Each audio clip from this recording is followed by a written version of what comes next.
எடப்பாடி பழனிச்சாமி வீட்டை நோக்கி அதிமுக எம்எல்ஏக்கள் முகமெல்லாம் பூரிப்பு. தினகரன் எஃபெக்டா?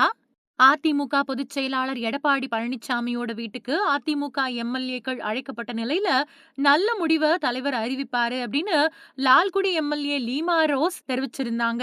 அந்த முடிவு என்ன அப்படிங்கறத பத்தின ஆவல் எழுந்திருக்கு.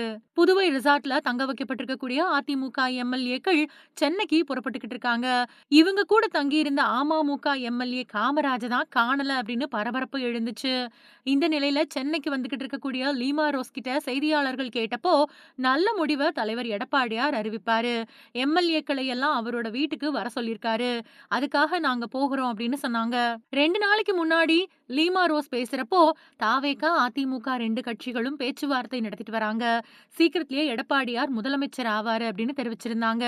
அதுக்கு பின்னாடி நேத்து தம்பிதுரையும் எடப்பாடி பழனிசாமி முதல்வர் ஆவாரு. சில ஆலோசனைகள் நடத்தப்பட்டு வருது. எல்லாத்தையும் வெளியே சொல்ல முடியாது அப்படின்னு சொன்னாரு.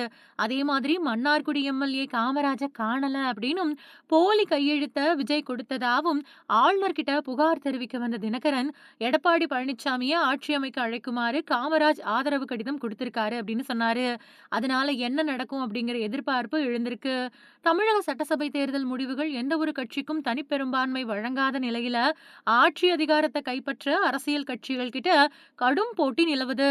திமுக அப்புறம் அதிமுக அப்படின்னு 2 பெரும் திராவிட கட்சிகளையும் வீழ்த்தி 108 தொகுதிகள்ல தனிச்சு வெற்றி பெற்ற தமிழக வெற்றிக் கழகம் சாதனை படைச்சிருக்கு. இருந்தாலும் ஆட்சி அமைக்க தேவையான பெரும்பான்மை கிடைக்காததால மத்த கட்சிகளோட ஆதரவை நாடி இருக்கு. ஆதரவளிக்கக்கூடிய கட்சிகள் காங்கிரஸ், இந்திய கம்யூனிஸ்ட், மார்க்சிஸ்ட் கம்யூனிஸ்ட். கூட்டணி கட்சிகளோட சேர்த்து தாவேகாவோட பலம் 116 உயர்ந்திருக்கு. மேஜிக் நம்பரான 118 எட்ட இன்னும் 2 எம்எல்ஏக்களோட ஆதரவு தாவேகாவுக்கு தேவைப்படுது. தங்களோட கட்சி எம்எல்ஏக்கள் தாவேகா பக்கம் சாஞ்சிடக்கூடாது அப்படிங்கறதுல அதிமுக தீவிரமா இருக்கு. இதனால போன 6ஆம் தேதி நைட்டுல இருந்து 40க்கும் மேற்பட்ட அதிமுக எம்எல்ஏக்கள் புதுச்சேரி புதுக்குப்பத்தில் இருக்கக்கூடிய ஒரு தனியார் சொகுசு விடுதியில தங்க வைக்கப்பட்டிருக்காங்க. எம்எல்ஏக்கள் விடுதியில தங்க வைக்கப்பட்டிருக்கக்கூடிய சூழல்ல அதிமுக பொதுச் செயலாளர் எடப்பாடி பழனிசாமி நேற்று முன்தினம் நேர்ல போய் ஆய்வு நடத்தினாரு.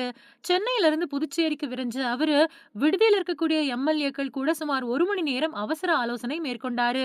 கட்சி தாவலை தடுக்கிறது அப்புறம் அடுத்த கட்ட அரசியல் நகர்வுகள் பத்தி இந்த ஆலோசனையில விவாதிக்கப்பட்டதா தெரியுது. ஆட்சி அமைக்க இன்னும் 2 இடங்களே தேவைப்படுறதால தாவேகாவோட அடுத்த மூவ் என்னவா இருக்கும்? அதிமுக தன்னோட எம்எல்ஏக்களை தக்க வச்சுக்குமா அப்படிங்கிற எதிர்பார்ப்பால தமிழக அரசியல் களம் தகிச்சுக்கிட்டு இருக்கு.